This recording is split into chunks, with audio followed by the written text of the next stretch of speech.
una kong nakitang sityong ito sa barangay ko doon, medyo naawa ko sa mga taong tumitira dito kasi hindi ko akalain na hanggang sa ngayong panahon meron pa rin palang lugar na walang ilaw. Nung nakita ko ito, nung nagpunta ako, hindi lumayo sa isip ko na mabigyan sila ng pag-asa para magkaroon man lang ng ilaw. At malayo-layo na rin ang mahirap din sa amin pag walang kuryente kasi madilim. Hindi lang sa delikado sa mga bata pag sa labas sila.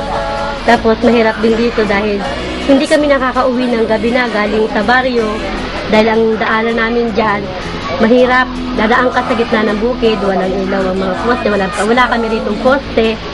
Kaya dito sa amin, ramdam namin ang hirap, hindi lang basta sa dahil madilim ang pagkilos-kilos sa loob ng bahay, madilim din ang paglakad sa labas, tapos mahirap din na imbis na mapapadali ang mga trabaho, hindi, kasi lalo kung medyo nagtitipid ka sa gas, ang ilaw mo isa o dalawa lang, dahil walang pambili ng gas, mahirap magkilo sa mga kwarto, sa kusina, tapos sa labas. ay aking dadalhin upang sa ulap na lang tayo magkanta. Di kahoy. Tapos, pag halimbawa, wala kaming gas na pang sindi doon sa kahoy, pang apo, para umapoy, gumagamit kami ng mga styrofoam, kaya yung mga plastic, inaano namin yun. Para madiktan yung kahoy. Sinilang may hangin Actually, pa nagkaroon kami ng kayang consultation natitikman. dito sa ating kababayan, dito sa ating barangay Sitio Agapatan, na yung commitment nila na sana magkaroon nga naman ng proyektong ganito at makikipagtulungan din sila sa pag-alaga ng ating proyekto.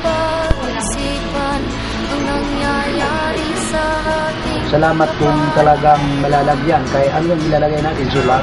Yung solar, dahil siguro natutuwa sila kung magkaroon din ng kuryente sa Padakpatan, sityo ng Padakpatan. Darating ang panahon, mga ibong dala ay wala nang madadapuan. Nakikiusap din ako sa mga taong may bukas na puso para man lang makapag-donate kung sino man, lalo na doon sa mga nasa ibang bansa, na kung pwede may makapag-tulong sila dito sa ating mga kababayan na mabigyan din ng kahit konting pag-ahon sa kanilang buhay sa pamamagitan ng pagkakaroon ng solar lighting system. Ingatan natin at huwag nang nasirain pa, pagkat pag kanyang linawi tayo'y mawawala na. Meron lang akong hinihiling, sa aking pagpanaw sana ay tahanan. Gitara ko ay aking dadalhin upang sa ulap na lang tayo magkanta.